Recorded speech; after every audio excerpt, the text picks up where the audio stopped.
Hello dear all, welcome to Sunday Education Academy. I am Santosh Wagh. In this video, we will see question number 8 and question number 9 of exercise 13.2 chapter Direct and Inverse Proportion class 8 Mathematics. So, let's start our video. See the question number 8 of exercise 13.1 chapter Direct and Inverse Proportion class 8 Mathematics. Question is given, a factory requires 42 machines to produce a given number of articles in 63 days. How many machines would be required to produce the same number of articles in 54 days? Here, what is number of articles? Number of articles that factory is producing, that quantity is fixed. That is a fixed quantity, isn't it? And to produce that number of articles, in first case, 42 machines are used and number of days are required 63. And what is in second case? Machines are varied, means number of days. We have to change number of days, then definitely number of machines will change. So, as number of articles to produce are fixed quantity, only the variables are, which are the variables? Let it be the x and y. X and y, these are two variables. Let x be the number of machines and y be the number of days. So if we increase x, value of y will decrease. If we increase x, value of y will decrease because the number of articles to produce are same. Isn't it? It is very clear. So this is a case of inverse proportion. Inverse proportion.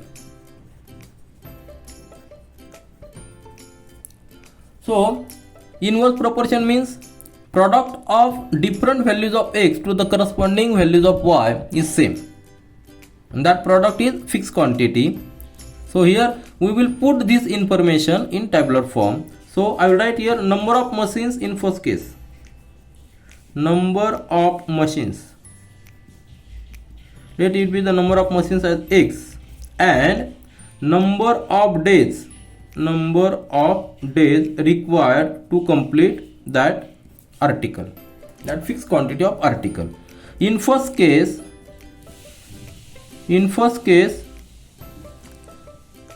which are the number of machines? 42 machines are used. 42 machines are used and there 63 days are required to produce that fixed quantity of article. This is the first case. And in second case, what is said? How many machines would be required? How many machines would be required? We have to find number of machines. If same article, if we want to produce the same article in 54 days, means here number of days are reduced.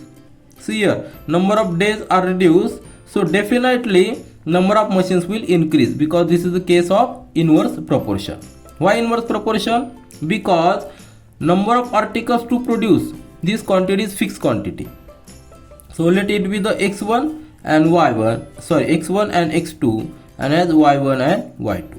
And for inverse proportion, we know x1 y1, that product of value of x to the corresponding value of y, that product is always same. That is also equal to x2 y2, and that is a fixed, that is a constant k, and that constant k is nothing but total number of articles produced. So here what is x1? X1 is 42 and x2 is 63. That will be equal to x2. We have to find x2 means number of machines in second case if number of days are reduced, that is 54. So just transfer this 54 here, we will get 42 into 63 divided by 54, because here is in multiplication, will be in division. So that will be the x2. Just solve this. So 9 6 are 54 and 9 7 are 63. 6 1 are 6, 6 7 are 42. 7 into 7, that is 49. So we are getting x2 as a 49. And what is 49? x2 is nothing but number of machines. So 49, that is number of machines will be required to produce the same article of job in 54 days. So as days are reduced, requirement of machine will increase. isn't it? Here days are 63 in first case. In second case there are 54 days. So number of machines will increase because number of days are decreased. So this is our final answer. See the question number 9 of exercise 13.2, chapter direct and inverse proportion, class 8 mathematics. Question is given: a car takes 2 hours to reach a destination by traveling at the speed of 60 km per hour. How long will it take when the car travels at the speed of 80 km per hour? Now see here, what is given? Destination is given. From one place to another place, this distance, if it is point A and it is point B, this distance is same. Let it be the z kilometer. It is fixed quantity. Now in first case, the car travels with the speed of 60 km per hour and it will take 2 hours, isn't it? And in second case, speed is changed. So here speed is changed and as distance is same, definitely the hours will change. But as speed is increase, hours will decrease, and we have to find that number of hours. So here x and y, these are two variables. Which are the x? X is number of hours required and y is speed of the car. Here total distance is same, so as x increase, y will decrease, and if x decrease, y will increase. So this is the case of inverse proportion. Isn't it? So we will write this all information in tabular form, that number of hours to reach destination as x. Number of hours to reach destination as x, and speed per hour is as y, because these are two variable quantities. In first case, what is number of hours required? 2 hours, isn't it? Number of hours are 2 hours, and speed is 60 km. Speed is 60 km per hour in first case. Now in second case,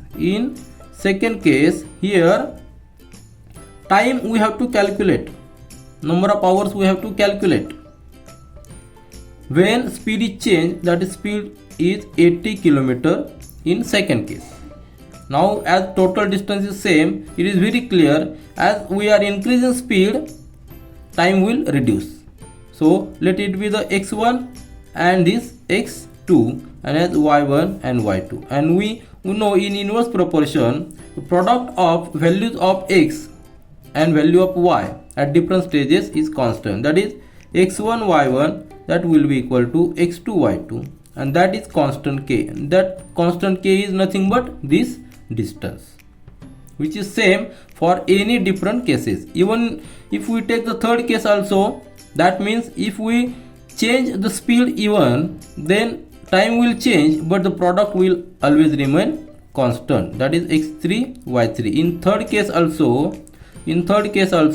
even if we change the speed, if we take the 90 km, this product x3 and y3 will be same, that will be equal to that distance. Now just put the values of x1 y1. x1 is 2 hours, 2 into y1 is 60, that will be equal to x2. We have to calculate, x2 means number of hours, and y2 we know that we have changed the speed as 80.